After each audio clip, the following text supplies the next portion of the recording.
Hey, what's up? It's me, Michael Riscica. Back making videos. It's been a little while since I've made some videos, and I don't know, I was watching some of the old videos we made, and I was like, why don't I do that anymore? So here we are, we're back, making some more videos. I want to start cranking these things out. I got a lot of stuff to say, and I figured this is a great platform to do it. So one of the things I wanted to talk about today, and this is a conversation I have with all of the boot campers at the beginning of boot camp, is I want to talk about what the relationship is with your firm and, having your firm help you with studying for exams. And I always tell the boot camp this story. Is back, I don't know, it was about, I don't know, a year or 2 years ago when we were still taking the CDS exam. I was running the boot camp and I had this guy sign up for boot camp and he loved it. He was loving it. He was loving everything that we were studying. He was really embracing it and really just putting a lot of time and energy into it. He was logging. He was studying like 20, 25 hours a week, showing up with great questions. He was at every single meetup, and he was just loving the program. And then halfway through the boot camp, he comes and he shows up and he says, Mike, I got great news. I go, what's up? He's like, well, great news. I got a new job. I got a new job. Finally got a new job. He's like, I'm going to be working, a shorter commute, closer to where I live. I'm going to be working with cool people. I'm going to make a lot more money. I'm going to be working on bigger and better projects. It's going to be great. I'm super excited about this new job. I'm going to get started right away. And so after that moment, this guy went from studying 20 to 25 hours a week to studying like 4 to 8 hours a week. And everything pretty much with his studying just came to a halt. And, he went from really killing it to just doing the bare minimum to scrape by. And so boot camp ended, and I hate to say it, he showed up and he took the CDS exam and he didn't pass it. And then I lost track of the guy, and he was MIA for about 6-7 months. And then one day, I remember exactly where I was. I was walking through New York City. He called me on my phone, and I was like, what's up, dude? He's like, Mike, I'm back in the game. I'm back at it. He said, remember that new job I got?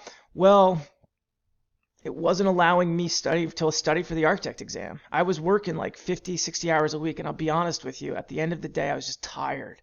I was burned out, and there's no way in hell I was opening a book or looking at anything. He said, as crazy as it sounds, my old job, the one that I didn't really like, didn't pay as good, boring projects, as much as that that job I wasn't crazy about it, it allowed me to make massive progress on my architect exams. And as crazy as this sounds, it's so important to me that I get licensed that I actually ended up leaving my better job to go back to my crappy job because I just want to get my architect exams done. And this is my number one goal since I started architecture school a long time ago. He says, I just got to get this thing done. And there's no way in hell I was going to get it done at this new job. And so he ended up going back to his old job, and he's just been making massive progress, and he's almost done with taking his last exam, and this guy's just been killing it ever since. And as soon as he's done with these exams, he's going to go get a new job. And so the moral of the story is that there's a lot of firms, and the way I see it is it's really the profession's responsibility to help you it's the profession's responsibility to teach you how to practice architecture, to train you. It's the responsibility to help you get licensed. I think every firm should pay for your past exams. They should support you along the way.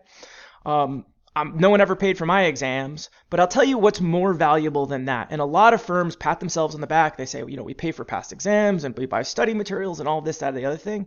But you know what? I've seen a lot of people in my boot camp. I've talked to a lot of folks who, yes, their firms will pat themselves on the back for paying for their exams, this, that, in the study materials. But you know what they don't do is they work you to death. And they make you work 50 hours a week. Or you're so stressed out by the end of the week, there's no way in hell that you're going to have the bandwidth to actually do the work and actually take the time to study.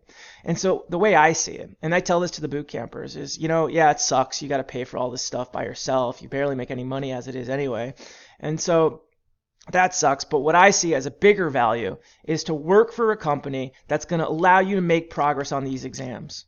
Your time and your energy is your most valuable resource. I think it's more valuable than your money, to be honest with you. And so working for a company that's going to allow you to actually make progress on your exams is 10 times better. One of the things to also consider as well is I was talking to my buddy who he's an older guy, he's licensed, he runs the company. And he says, "Yeah, I pay for past exams, but if I'm going to pay for someone to pass all their architect exams, they're going to guarantee that they're going to work at my company for at least a year and a half before they actually bounce. He's like, I'm not going to help someone get licensed and then they're going to bounce right after that's over and just keep my money. So he's like, I'll just take it out of their last paycheck or whatever. They got to pay me back for those exams if they're not going to stick around. And then I thought about that too, and I said, you know what? That's fine. I mean, what does all the architect exams cost? I don't know, $1,300, $1,500 or whatever. You know, if you could get another job working for another company making significantly more money, that might be something to consider as well. But the moral of the story is really the best thing a company can do is to not work you to death, you know, and not keep you there and not stress you out and really let you make progress on your exams. So something to consider. All right, you guys are awesome. Thanks for listening. Keep up the good work. I'll talk to you later. Take care.